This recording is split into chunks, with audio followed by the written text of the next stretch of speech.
Welcome, class, to week 8 and week 9 of Fruitland Baptist Bible College Youth Ministry 302 online. And I hope that everybody's having a great time in this class. I hope that you're enjoying your other classes with Fruitland. But here we are, finishing out our final 2 weeks of learning together in class. And just want to say what a privilege it is to be able to serve you, to be able to watch you and listen to how you're growing in the Lord. I've been encouraged by taking a look at those discussion boards, seeing how you'll communicate with each other, and I love your ideas.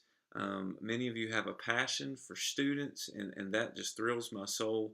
And so I'm thankful and blessed to have been a part of this quarter with you. So what we're going to do here is I'm going to try to cover week eight's lecture because I was behind last week. I didn't get a lecture up for you last week, so I'm going to post this week's lesson along with last week's lesson. So we're going to start first with week eight of our studies, and this is actually the fifth unit, and it's called Maintaining a Heart for Properly Relating to Parents.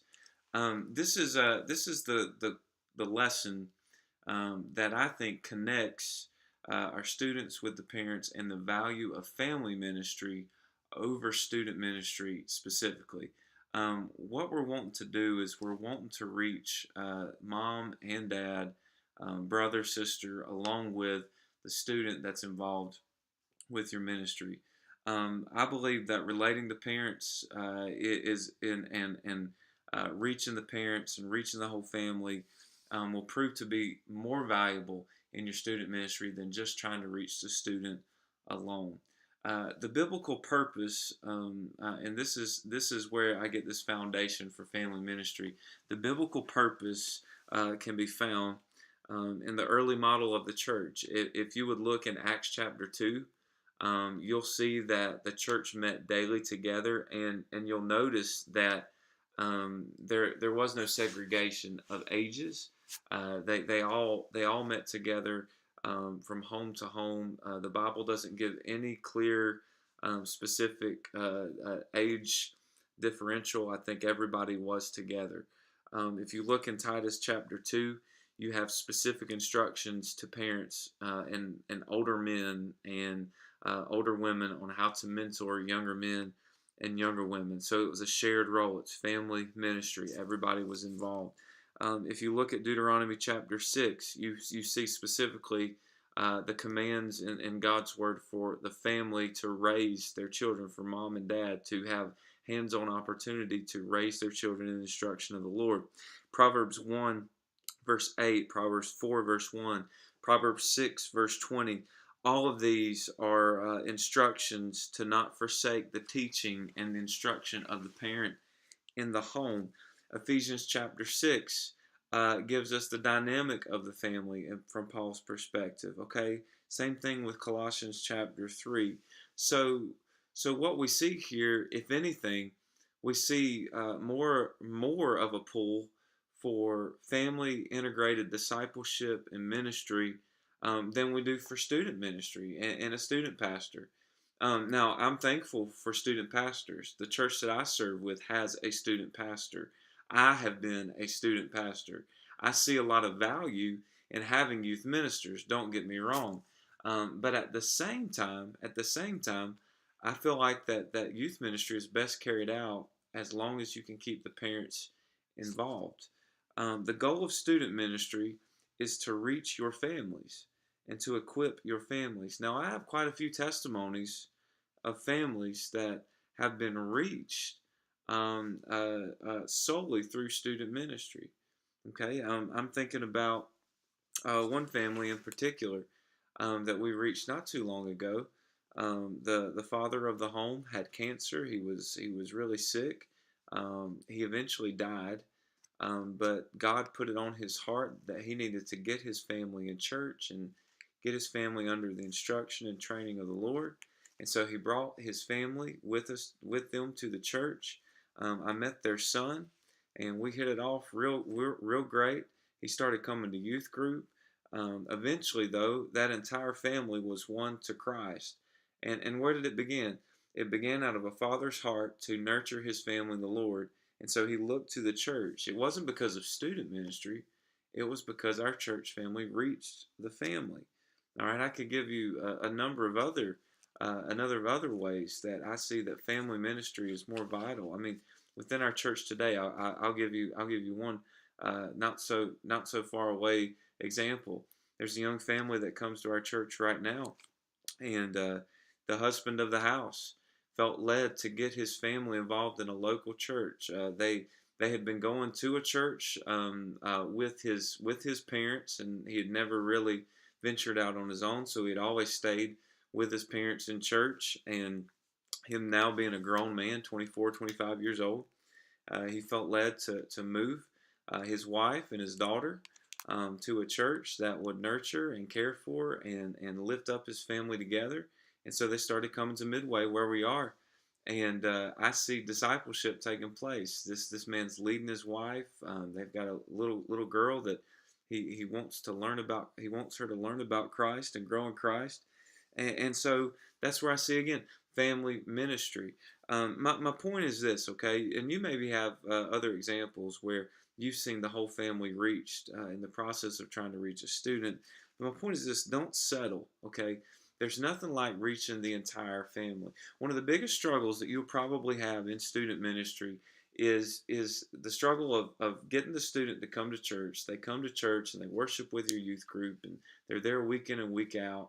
But mom and dad always drop them off, or mom and dad use Wednesday nights as a date night, or they're using your ministry as a babysitting ministry. That's why I say there's more value in trying to reach mom and dad. Taking that student home one afternoon and saying, okay, I want to reach your parents, I want to minister to your parents. How can I do that? All right, so don't settle. There's nothing like reaching the entire family. So I'm going to give you just a few tips here on how you can properly relate to parents. All right. The first thing I want to share with you is this: remember your role. That's the letter R. Remember your role. You're an influence. Okay, as a student minister or a youth worker or a pastor, you are an influence, and you're a great influence. You teach the word of the Lord, and you love on those students, and you give them guidance and counsel, and your presence is everything. I mean, you being there for them, you supporting them. That's all important, and that is fantastic. However, you are an influence, but you are not the greatest influence in the life of the student. As a matter of fact, the greatest influence in the life of a child is going to be their parents, for better or for worse. Okay, I want this to reach your heart for just a moment. 54% of all homes do not have both parents. All right, they're either living with one parent, or they're living with another, or they're living with no parents, or they're living with the grandparents, or they're in a foster home. But over half of the families in America today do not have both parents living in the home. And you'll find, okay, you can do some lookups, all right? I've done it before, but you can do this. You can do this yourself. Take a look at some of the stats on fatherless children, and you tell me who's not who isn't the greatest influence in the home. I believe that parents, for good or for bad, are the driving force of a lot of the decisions that a student makes. Now, I understand that students have to make their own decisions. I understand that they have to be responsible people. I get that. I understand that. However, the absence of a parent, or the impact of a parent in the home, I believe is far greater than you can imagine. Okay, so your effectiveness in student ministry is going to be greater if you can get parents to be connected to their child's spiritual growth. The greatest minister that your child could ever have will not be you. The greatest minister that your child could ever have is their parent. And so we have to make it our aim, our calling, our goal to reach the student, and their parents, knowing that their parents are the ones who will have them so much of the time of the day. I mean, think about it, all right? You have your students, maybe 97% of the time they are with their parents. A few percent of the time they're with you. I think I did the math. I believe it's less than 3% of the week you'll have the impact on the life of a child.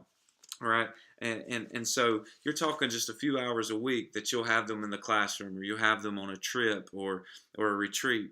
But for a parent, They have that child far more than you will. And so why shouldn't we pray and encourage those parents to get involved in the life of their child spiritually? So remember your role. You are an influence, but you're not the influence. Number two, we've got to learn to engage our families. Engage our families. Get to them often. The best way to learn a family is to learn their names and to visit with them, to make yourself available to them, compliment them, send notes of encouragement, send text of encouragements, send a letter, keep them informed, respect their time, okay? But also take some time. Take some time to be a part of their life, all right? Letter L is to look for and listen to the needs of your family. Doug Fields, this is my son Micah, by the way. Say hi, Micah. Doug Fields, he gives there's an article that talks about youth worker concerns versus parent concerns, and that's in your first 2 years book. And let me share something with you, okay? The parent has a far greater concern for their child. I'm talking like what's for dinner, who's going to pick them up after ball practice, who's going to get them to school. I mean, we could go. The list goes on and on. And your greatest concern is getting them to youth group, or your greatest concern is getting them to your event. So I need you to do something for me, okay? I need you to look for and listen to the needs of your parents. If you're the type of youth minister that schedules, and you're constantly fitting in youth activities and you're busying up their lives with youth activity, while that may be a good thing, the needs of your families may be far greater than the needs that you have for your youth group. Okay, so look for and listen to the needs of your families. I encourage you to take a look at page 107 in your first 2 years book. All right, consider the fact that your ministry impacts the family for good and for bad. So you've got to ask yourself when you're planning these events and these activities, how is this going to impact the family? So maybe you could lighten their schedule by lightening your schedule a bit. Go where they are, spend some time with them in their context, all right? Plan your events, that's one thing, but make sure that you understand the needs of your families too, okay? Maybe one of the greatest things that your family could need is time away at home. Yes, sir, babe. I'm gonna pick this one. I can't. I'm trying to. I did a race by crash. Okay, my little boy is playing a video game, and so I'm gonna fix it. All right, so give me about 10 seconds. I'll be right back. Who are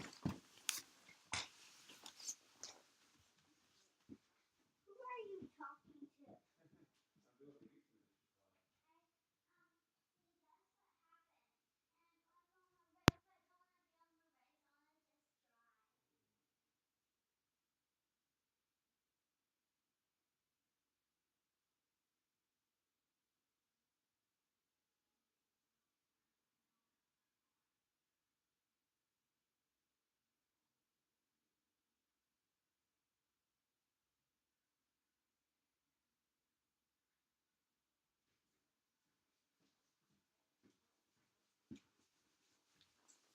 All right, I'm back. I'm sorry about that. My little boy is playing a little game while I do this, and so he got stuck. He's playing a little racing game. The next letter that I want to talk to you about. See, that's what it's like being a pastor and a father at the same time. Letter A is allow your parents to partner with you in ministry. So that simply means get them involved. Okay, if you have parents that are engaged in the ministry of your church, find ways for them to help you in your ministry out. At some of the best trips that we've had is when a parent could join along with their child. Maybe they can teach. Maybe they can chaperone. Maybe they can drive the vehicle. Maybe they're good with media. Maybe they like to cook or clean. I mean, see how you can get your families involved, your parents involved. Letter T, train your parents with biblical resources. Now, I think this is valuable. There's one sister church that I'm in contact with. Every single quarter, they do a Bible study specifically for their parents. They do it over the course of 2 to 4 weeks, and they do it on Wednesday nights while the students are meeting. part of the youth ministry team, meets with the families, and they have Bible study together. That's further equipping. One of the resources that I want to share with you is from Lifeway. It's called One Conversation. If your church is using Lifeway resources for Sunday school, there's a One Conversation sheet. It's like a dinner table conversation where you could talk about Bible study that you had in Sunday school at home. All right, but there's others. Some of my favorites are Legacy by James Dobson. Chip Ingram has one called Raising Effective Children in a Defective World. Of course, Family Life Today has plenty of resources. Tony Evans, he's got Kingdom Everything. There's Kingdom Family, Kingdom Children, or Kingdom Kids, Kingdom Man, Kingdom Woman. He has a lot of great family resources. So what I'm saying is train your parents with biblical resources. And the last letter is letter E, and that's encourage families often. Okay, so how do you do that? I want to suggest to you a few ways that you can encourage your families in your church. One is to write a good handwritten letter. I try to do that on a monthly basis to families. I'm fixing to write a new batch this week, actually. Invite them to do something fun with you. Maybe you invite them out to dinner. Maybe you take a family bowling. Maybe you go mini golfing. Maybe you invite them over for a game night. We just had a game night with one of our families not even a month ago. An appreciation meal, student ministry wise. You could get your students to prepare a meal for their parents and say how thankful they are for you. I mean, there's all kinds of opportunities available to love on your families. My biggest thing is this. I want you to consider building a bridge between the parents and the children in your church. All right? The more that you can do that, the healthier the ministry you are going to have. Now, we're going to switch gears, okay? And we're going to go into week 9's lecture, all right? Your notes for both of these lessons are already posted on Student Portal. Okay, so we're going to move now to Unit 6. And this lesson is called Maintaining a Heart for Practically Solving Problems and Patiently Solving Problems and Proactively Solving Problems, okay? This is Unit 6. I just want to ask a question for you to think about. But do you realize that being that you are in a sphere of ministry that is super spiritual, that you have an enemy who hates everything that you do? Do you realize that every single moment of your day that there's an enemy who seeks to devour and destroy and to kill and to steal the ministry that you have and the impact you have and the effort that you have? All right. So if that's the case, then you know that you have an enemy who exists to create conflict in your ministry. So the first question that we're going to ask is this: will conflict occur? As long as you're serving Christ and as long as you're devoted to Christ and a disciple of Christ and a minister unto Christ, you will have conflict. Jesus said that in this world you will have tribulation. All right? You will have trouble. Sadly, some of that trouble happens within the local church. All right, so I'm just going to prepare you. If you are a pastor or a student pastor or you have a leadership role within your church, there may be times where conflict comes from within. There may be parents that dislike your decision making. There may be parents who have conflict with other parents or with other students. Sometimes students have conflict with the leaders. Sometimes students will have conflicts with students. Sometimes leadership may question your way of ministry. Sometimes, and I've had this before, sometimes parents will question your story and the validity of your story. And if you have a testimony that speaks of a life that wasn't pleasing to God before you came to Christ, sometimes that story can rub parents the wrong way. What I'm saying is anything that the enemy can find fault in, he's going to try to bring to the table, and he'll use whoever he can to make that happen, especially when it comes to the very ones that you love in your ministry, the students and the parents in your ministry. So the answer is conflict will occur. But you've got some options. You've got to ask yourself, how will I react? Sometimes we try to push the issue by doing nothing at all. That's wrong. You shouldn't do that. Sometimes we pretend like sometimes we pretend like it never happened to begin with. Other times, when conflict occurs, we try to please everybody and we try to make everybody happy. And you know that that's not possible. Or the best way that you can react to a conflict in your ministry is to pursue reconciliation. And I'm with you on that. Pursue reconciliation. Jesus has given us in Matthew chapter 18, Matthew chapter 5, James chapter 5, Galatians chapter 6. Jesus has given us a way out of our conflict. And the way out of the conflict is to reconcile with those who have wrongs against you. Okay? So I need you to remember that, all right? Conflict's going to take place, but you've got a choice on how you react. I want you to ask some questions when pursuing reconciliation. So I'm going to go through these with you for just a moment. Ask this question: what is the purpose of reconciliation? If you read Matthew chapter 18 and James chapter 5, the purpose of reconciliation and the point of reconciliation is so that those who are at odds with you will be restored. They'll come back to Christ. They'll love you in the Lord again. Another question to ask: if a student, and this is vital for students, if a student comes to you and they are at odds with another student, ask them this question: have you actually went to that person first? Sometimes in ministry, people will skip the biblical process of discipline. There is a right way of doing it. Jesus said that first you start one-on-one, and then if that doesn't work out, then you send a couple more with you for validity of the witness. If that doesn't work out, you bring them before the church. If that doesn't work out, you kick them out of the church. I mean, there's like 3 or 4 opportunities that Jesus gives for reconciliation to take place. Okay, but one question that I encourage you to ask is this: have you went to that person first? Have you went to that person first?